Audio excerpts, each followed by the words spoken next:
পরীক্ষার হলে খাতা না দেখানোর জেরে শাহজাদপুরে হাতুড়ি পেটায় এসএসসি পরীক্ষার্থী নিহত।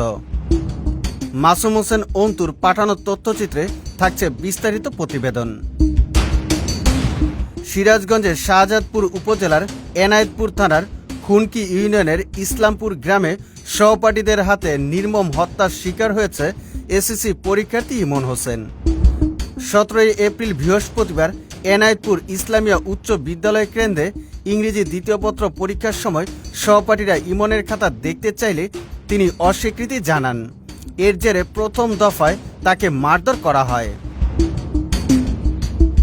পরদিন শুক্রবার 18 এপ্রিল বিকেলে সহপাঠী রাবিউর রাজিম ইমনকে বাড়ি থেকে ডেকে নিয়ে হাতুড়ি দিয়ে পিটিয়ে গুরুতর আহত করে।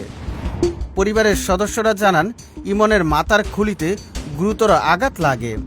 দ্রুত তাকে এনায়েতপুর খাজা ইউনুস আলী মেডিকেল কলেজ হাসপাতালে ভর্তি করা হয় এবং অস্ত্রোপচার করা হয়।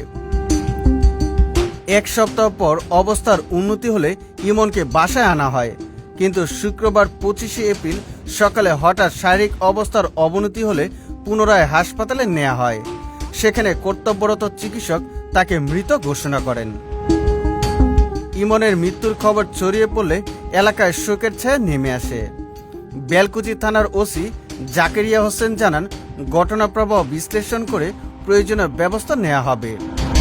অন্যদিকে অভিযুক্ত রাবিউর রাজিম ঘটনার পর থেকে পলাতক রয়েছে বলে জানা গেছে। সুজিত মণ্ডল, সবার কথা।